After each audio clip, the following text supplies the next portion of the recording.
I never thought I'd be the guy with the perfect life. As a paramedic for 15 years, I've seen too much blood and chaos to believe in fairy tales. My name is Mark Sullivan, and at 44, I've grown accustomed to the weight of other people's tragedies. I've held dying children, comforted elderly widows, and pumped life back into overdosed teenagers.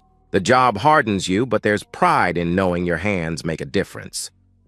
Jennifer came into my life like a quiet revolution. I stumbled into her bookstore on a rainy Tuesday looking for shelter more than literature. She smiled from behind, a stack of historical novels, her dark hair framing intelligent eyes. "Let me guess," she said with an amused tone. "Not a big reader?" I wasn't, but I bought 3 books that day just to hear her recommendations. Our courtship wasn't dramatic or passionate. It was steady, like finding solid ground after years at sea. She wasn't impressed by my uniform or my stories. Instead, she listened when I talked about the toll of midnight shifts and wiped my tears after I lost patients I couldn't save. With Jennifer, I didn't have to be the hero. I could just be Mark. We married in a small ceremony by the lake. Her parents thought she was settling for someone without ambition, a blue-collar guy with blood under his fingernails. Maybe they were right, but Jennifer never seemed to mind. We built our life in a modest 2-story with a garden she tended like it held the secrets of the universe. Every Sunday morning we had a ritual: black coffee for me, Earl Grey for her, and fresh sourdough from the bakery down the street. I'd read the sports section while she devoured literary reviews. Sometimes our knees would touch under the table, and she'd look up with this smile that made me feel like I'd won something precious. We decided early on not to have children. It wasn't a painful choice, more practical than anything. My schedule was unpredictable, and Jennifer loved the freedom of spontaneous weekend trips and quiet evenings. We had each other, and that seemed enough. For 15 years, I thought we were solid. When I worked 24-hour shifts, I imagined her waiting, creating a home that felt like sanctuary. I missed birthdays and anniversaries sometimes, but she never complained. Loyalty was our unspoken promise, the foundation I believed we built on. On long drives home after difficult shifts, doubt occasionally crept in. Did I give enough? Was she lonely in those empty hours while I was elbow-deep in someone else's crisis? Did she resent the calls that pulled me away from dinner, tables, and warm beds? I'd shake those thoughts away because Jennifer always greeted me with that same smile when I walked through the door. We were a team. At least that's what I thought. But betrayal doesn't always send warnings. Sometimes it knocks the air out of your chest in an instant. And when I found out, it nearly killed me. Tuesday shift ended early, a rare gift in my line of work. The day had been brutal. A 3-car pileup on the interstate, a child with a seizure, an elderly man who didn't make it despite 40 minutes of CPR. My shoulders ached from the physical and emotional weight. But I was going home to Jennifer 3 hours ahead of schedule, and that thought alone lightened my step. I stopped at the wine shop near our house. Jennifer loved their locally produced Cabernet, said it tasted like blackberries, and whispered, "Secrets." The bottle was expensive, but I wanted to see her face light up when I presented it. A small apology for all the nights I wasn't there. Our house sat on a quiet street, the kind where neighbors knew each other's names but respected privacy. The maple tree in our front yard had just started turning red at the edges. Jennifer had planted tulip bulbs along the walkway last weekend, promising me a riot of color come spring. I pulled into the driveway at 9:17 p.m. Jennifer's car was there, and so was another, a sleek black Audi I didn't recognize. Probably a friend or one of her book club members, I thought. She hadn't mentioned having company, but then again she didn't expect me home. The front door opened with its familiar creak. The house was dimmer than usual. Just a single lamp lit in the living room, Jennifer's novel abandoned on the coffee table. No voices from the kitchen, no sounds of conversation. "Jen?" I called out, setting the wine on the counter. No answer. That's when I noticed the silence, not the comfortable quiet of our home, but something tense and unnatural. And then, breaking through it, a laugh. Jennifer's laugh, but different somehow, higher, breathier, followed by a low murmur that definitely wasn't female. My body registered the truth before my mind caught up. My stomach twisted into a hard knot. My hands went cold and damp. Something primal in me already knew, even as my conscious mind scrambled for innocent explanations. I stood at the bottom of our staircase, listening. The sounds were unmistakable now, rhythmic creaking, soft moans, Jennifer's voice whispering words I couldn't make out but understood all too well.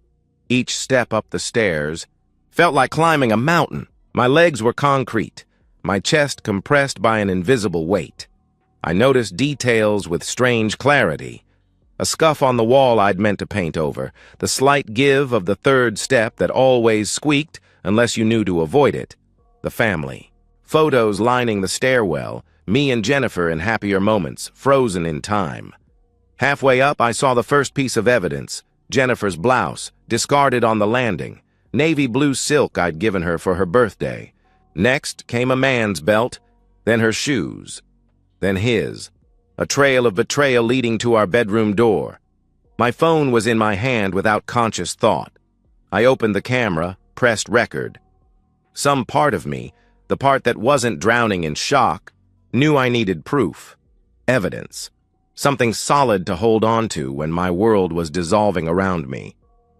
The bedroom door was slightly ajar, a sliver of warm light spilling into the hallway. I pushed it wider, the hinges mercifully silent. And there they were, on our bed, the bed I'd saved for 3 months to buy because Jennifer wanted one with a proper headboard. Her naked body was wrapped around his, her head thrown back in pleasure, I thought was reserved for me. The man's face was turned away, but I could see his hands on her skin, claiming territory I believed was mine alone. The world tilted sideways, my vision tunneled to that single scene, everything else fading to black. Around the edges, 15 years of marriage collapsed into that one tableau of betrayal. The weight of it bent my spine, crushed my lungs, stopped my heart for what felt like forever. I should have walked away. I should have turned my back. But the truth is, I couldn't. And what I did next will haunt every one of us forever. Time. Fractured. One moment I was frozen in the doorway, the next I was across the room, grabbing him by the shoulder and yanking him backward off my wife, off my bed. He tumbled to the floor with a startled yelp, all flailing limbs and confusion. "Mark!" Jennifer screamed, her voice piercing the air. She scrambled for the sheet, covering herself as if modesty mattered now. "Oh my God, you're not supposed to be home!" she cried out in panic. Not supposed to be home. Not. This isn't what it looks like. Not. I can explain. Just, you weren't supposed to catch me. The man, younger than me, I noticed, with a gym-sculpted body and carefully styled hair, tried to stand. My fist connected with his jaw before he made it halfway up. The impact traveled up my arm, pain blossoming in my knuckles. But I barely felt it through the adrenaline. "Who the hell are you?" I demanded, though it didn't really matter. He raised, his hands defensively. "Look, man, I didn't know she was married," he stammered desperately. Another lie. Our bedroom walls were covered with photos. Our wedding portrait hung directly across from the bed. This man had f***ed my wife beneath my smiling face. I hit him again, and again. His nose crunched under my fist, blood spraying across the hardwood floor. Years of lifting patience had given me strength he wasn't expecting. He fell back, cowering now. "Please," he begged, blood bubbling between his lips. "Please stop." Jennifer was screaming, pulling at my arm. "Mark, stop it! You're going to kill him! Stop!" she pleaded frantically. Her touch burned like acid.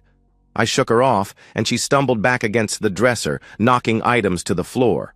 Among them, I saw it, my paramedic belt knife. The one I used to cut seatbelts, clothing, anything that stood between me and saving a life. I kept it sharp enough to slice through denim with minimal pressure. I reached for it, the weight familiar in my palm. The room went silent except for our breathing. Mine controlled and deliberate, Jennifer's panicked, her lover's wet and gurgling through his broken nose. "Mark," Jennifer whispered, her eyes fixed on the knife. "Please, think about what you're doing." I looked at her, really looked. This woman I'd shared my life with for 15 years suddenly seemed like a stranger. In that moment, I saw all the lies behind her eyes, all the nights she'd welcomed me home while carrying another man's touch on her skin. "I am thinking," I said, my voice strange and distant to my own ears. "I'm thinking about loyalty, about vows, about respect." I turned to her lover, who was trying to crawl toward the door, leaving a trail of blood on our floor. I grabbed him by the hair, yanking him back. "Don't," he whimpered desperately. "Please don't. I'll never see her again. I swear to God." Jennifer was crying now, mascara streaking down her face. "It didn't mean anything, Mark. It was just physical. I love you. You know I love you," she sobbed. The rage that surged through me wasn't hot. It was ice-cold and calculating. Without hesitation, I grabbed the man's genitals with my left hand, and with my right, I made one decisive slash with the knife. His scream was inhuman. Jennifer's was worse. A high, thin sound of pure horror as she saw what I'd done. Blood pulsed from between his legs, darkening the floorboards beneath him. I held up the severed piece, still warm and twitching in my hand. "This," I said to Jennifer, my voice steady despite the chaos around us, "is what your affair is worth." She retched, turning away. The man had passed out, his body going into shock. The paramedic in me noted he wouldn't bleed out. I'd cut cleanly, avoiding the femoral artery. The husband in me didn't care if he lived or died. I walked calmly to our bathroom, Jennifer's pleading following me like a ghost. I dropped the flesh into the toilet and flushed, watching it disappear in a swirl of crimson. The symbolism wasn't lost on me, flushing away the very thing that had shattered my life. Back in the bedroom, Jennifer was on her phone, frantically, calling 911. She looked up at me, terror in her eyes. "What have you done?" she whispered in horror. "What have you done?" I sat on the edge of the bed, knife still in my hand, blood cooling on my skin. The rage had subsided, leaving only a hollow, certainty in its wake. "No," I corrected her firmly. "What have you done, Jennifer?" When the police finally knocked at my door, I didn't fight. I didn't run. I just opened it, blood still on my hands, and said calmly, "I did it." The police burst in with guns drawn, shouting commands that echoed off the walls of our once peaceful home. I knelt as instructed, hands behind my head, face pressed against the floorboards still warm with blood. The cuffs bit into my wrists, metal cold against skin that felt fevered and foreign. Jennifer stood in the hallway wrapped in a blanket, her body convulsing with sobs. He came home and, oh God, there's so much blood," she stammered, between sobs. "Ma'am, please step back," an officer instructed her while his partner patted me down. Paramedics rushed past, colleagues I'd worked with just hours before. Dave, who'd shared countless midnight coffees with me during long shifts, wouldn't meet my eyes as he carried his trauma kit upstairs. I heard his professional voice asking assessment questions, felt the weight of his disbelief hanging in the air. "Jesus Christ!" came his shocked exclamation from our bedroom. As they led me to the police car, neighbors gathered on their lawns in bathrobes and slippers, faces illuminated by flashing red and blue lights. Mrs. Kelsey from next door clutched her chest in horror. The Robinsons whispered behind cupped hands. These people who'd waved to us at community barbecues now watched me shuffling toward a cruiser in handcuffs, my shirt soaked with another man's blood. At the station, they photographed me from every angle, cataloging blood spatter and defensive wounds on my knuckles. They took my clothes, handed me an orange jumpsuit that smelled of industrial detergent. Detective Ramirez, a stocky man with tired eyes, sat across from me in the interrogation room. "You want to tell me what happened tonight, Mr. Sullivan?" he asked. his voice neutral but gaze piercing. I found my wife in bed with another man, I said flatly. I cut off his banana with my paramedic knife. Ramirez didn't flinch. Was this planned? Did you know about the affair before tonight? He pressed. No, I came home early. Surprise, I replied. My laugh sounded hollow even to my own ears. So this was spontaneous? He continued. Yes, I answered. But you chose not to harm your wife, he observed. I looked at him directly. My issue wasn't with her body. It was with his. He studied me for a long moment. You're a paramedic.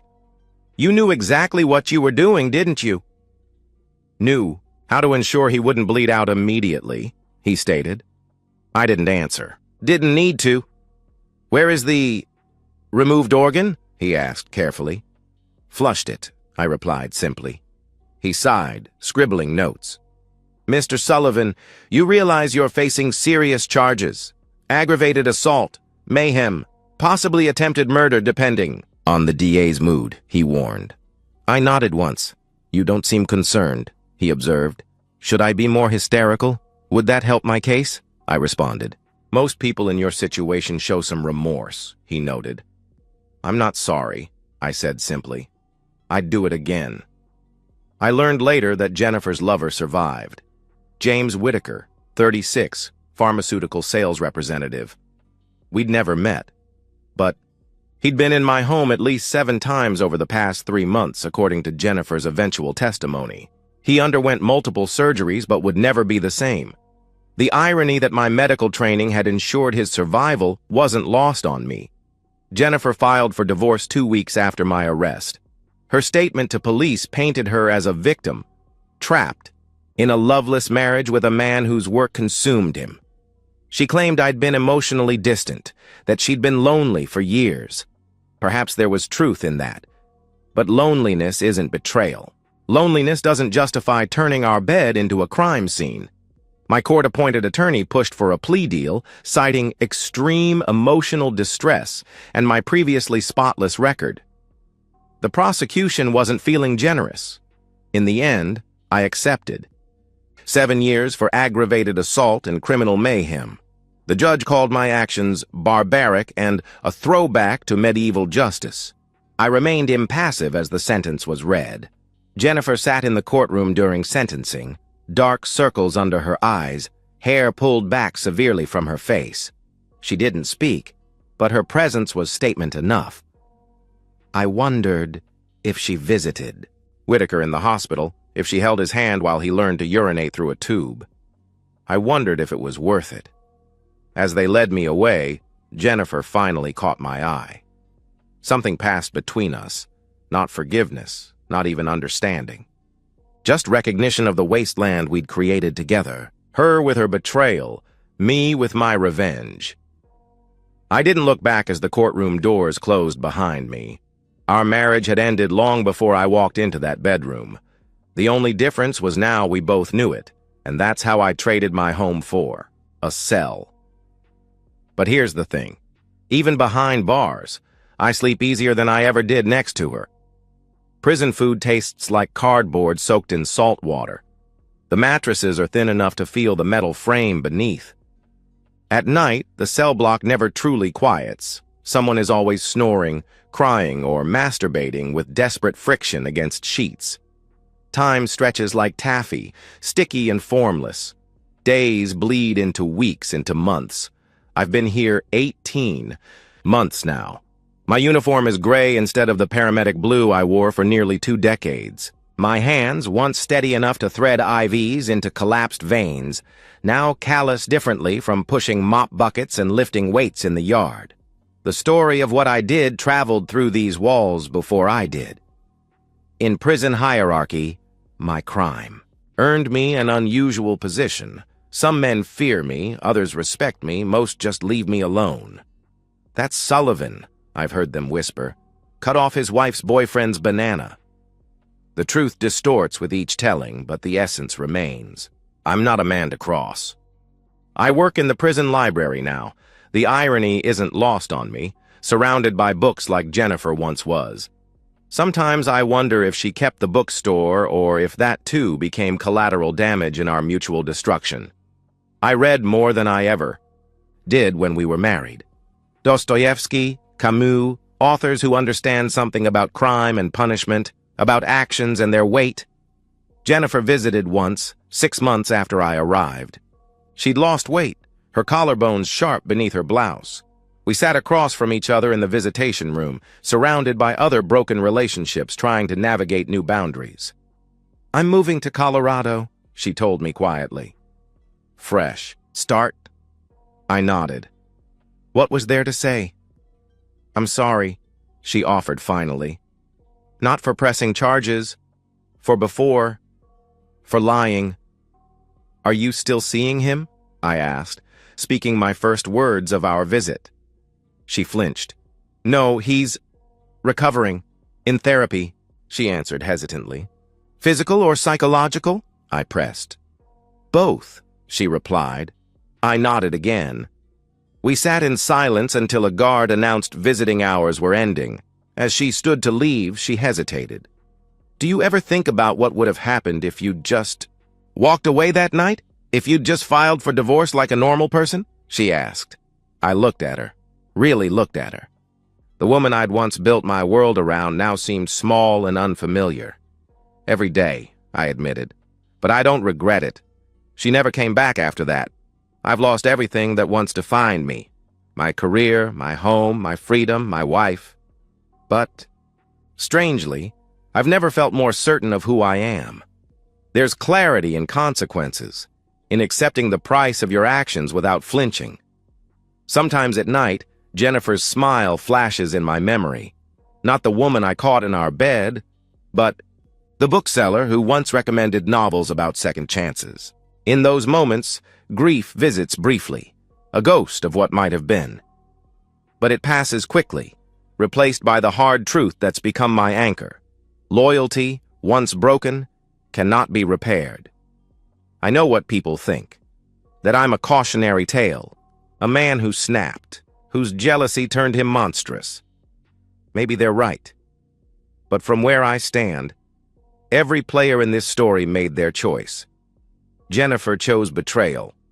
Whitaker chose another man's wife. I chose revenge.